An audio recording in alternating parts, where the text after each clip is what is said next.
ब्रेकनंतर आपल्या सर्वांचं पुन्हा एकदा स्वागत. राज्यामध्ये धुवाधार पाऊस बरसलाय, ज्याचा सर्वाधिक फटका राज्यभरातल्या 30 जिल्ह्यातल्या शेतकऱ्यांना बसलाय.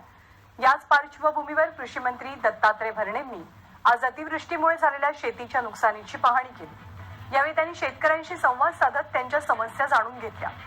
सोयाबीन, तूर, कपाशी यासह इतर पिकं पाण्याखाली गेली आहेत, त्यामुळे शेतकऱ्यांचं नुकसान झालंय. राज्यात अतिवृष्टीमुळे 63 लाख हेक्टरवरच्या पिकांचं नुकसान झाल्याची माहिती कृषी मंत्र्यांकडून देण्यात आली.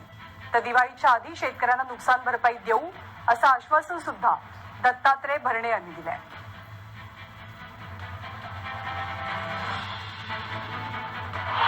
लवकरात लवकर दिवाळीच्या अगोदर मानण्यापेक्षा लवकरात लवकर ही नुकसान भरपाई दिली जाईल. साहेब, एका महिन्यापूर्वी आपण इथूनच वाशिम जिल्ह्यातूनच घोषणा केली होती की 19 जिल्ह्यात नुकसान झालं आहे. आपण लवकर मदत देऊ. अद्याप आज एक आलेली मदत आपल्याला माहिती आहे की पंचनाम्याला उशीर लागतो, पाऊस तर जोरात आहे. ऐका ना, मे आणि जून ची मदत आलेली